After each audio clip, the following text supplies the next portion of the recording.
Hey everyone, my name is Kelsey Johnson and this is my signature project Stage 2 presentation. My presentation talks about the effects that multisensory instruction has on early literacy and class assessment scores in my kindergarten classroom. In this section, I'm going to explain the issue that led to my project.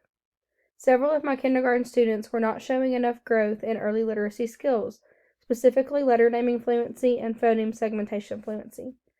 These are the foundational skills that impact reading development later on. When I looked at the M-Class pre-assessment data for all 16 students, I noticed that quite a few were below or well below in one or both areas. This made me question whether our traditional pen and paper approach was meeting their needs. Because of this, I wanted to compare multisensory instruction to traditional pen and paper instruction and see which method results in stronger gains. My goal became identifying which instructional approach better supported early literacy skill growth so that future instruction could be more targeted and more effective. Before creating the action plan, I researched about multisensory instruction. The research consistently showed that young learners benefit from engaging multiple senses. Methods that I use, like tracing letters in sand, working with Play-Doh, or using sound tokens, help information connect more deeply in the brain. Students also stay more engaged when instruction involves movement or tactile elements. I also verified that the M-Class assessments used in this study are reliable and valid tools aligned with the DIBELS, which reassured me that the data would be meaningful. Overall, the research strongly suggests that a multisensory approach could help strengthen letter recognition and phonemic awareness, making it worth testing in my classroom setting.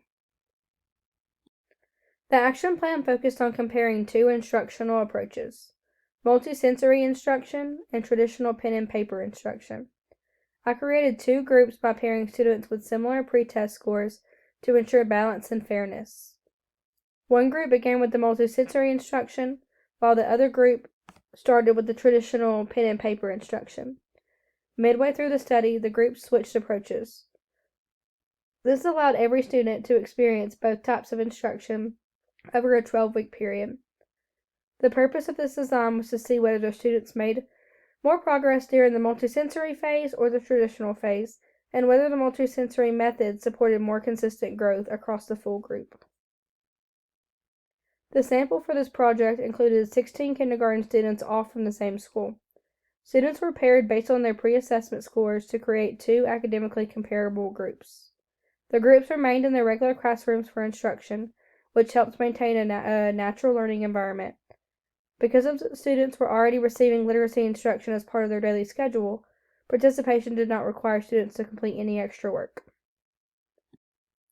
The main instrument used in this study was the M-Class assessment for letter naming fluency and phoneme segmentation fluency.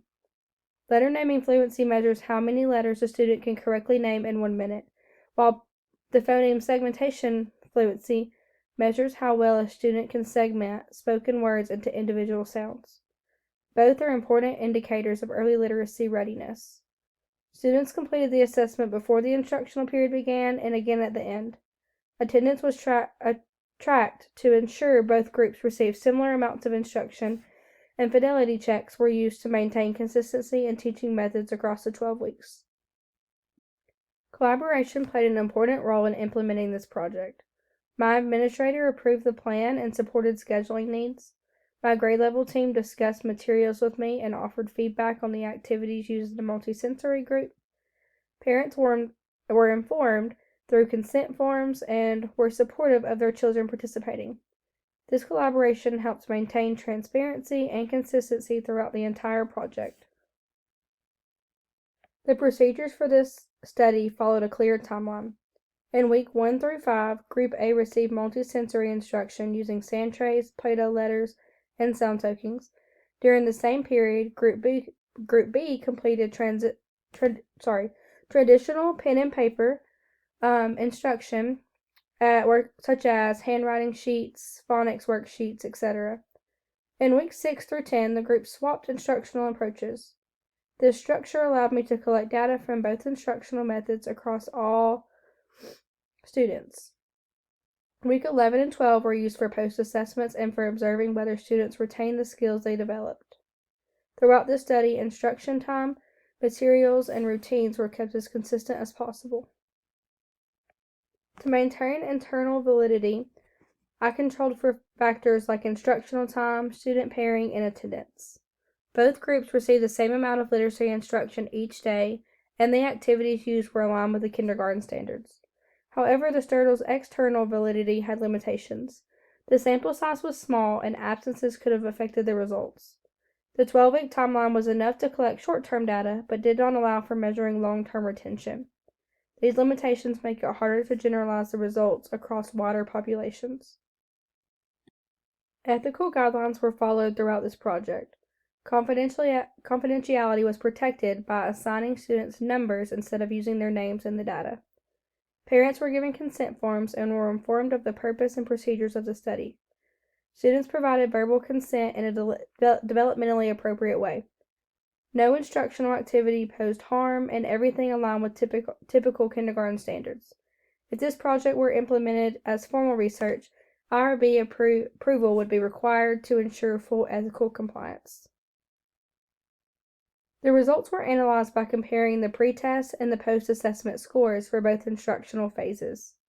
I expected multisensory instruction to result in higher gains in both letter naming fluency and phoneme segmentation fluency scores because of its interactive, engaging nature. The results helped show how students responded to each approach and whether one method appeared more beneficial. Growth trends in individual students were also reviewed to identify patterns, strengths, and possible instructional needs moving forward. Success would be demonstrated by clear increases in letter naming fluency and phoneme segmentation fluency scores, particularly for students who initially scored below benchmark. Another measure of success would be a reduction in the performance gap between higher and lower performing students. Ideally, the data would show consistent growth during the multisensory instruction period for most students. These kind of changes would demonstrate the multisensory instruction positively contributed to student achievement. After completing this study, I reflected on the entire project. There are several improvements I would make in the future. First, I would extend the duration to study long-term growth and retention. I would also incorporate a wider range of multisensory materials to increase engagement. Additionally, fidelity checks would be added to ensure that instruction remains consistent across all students. Further research could explore how multisensory strategies impact at-home literacy, as well as how they support diverse learners, including English language learners and students with identified learning needs. Overall, this project has strengthened my understanding of effective early literacy instruction and the importance of hands-on learning experiences for young children.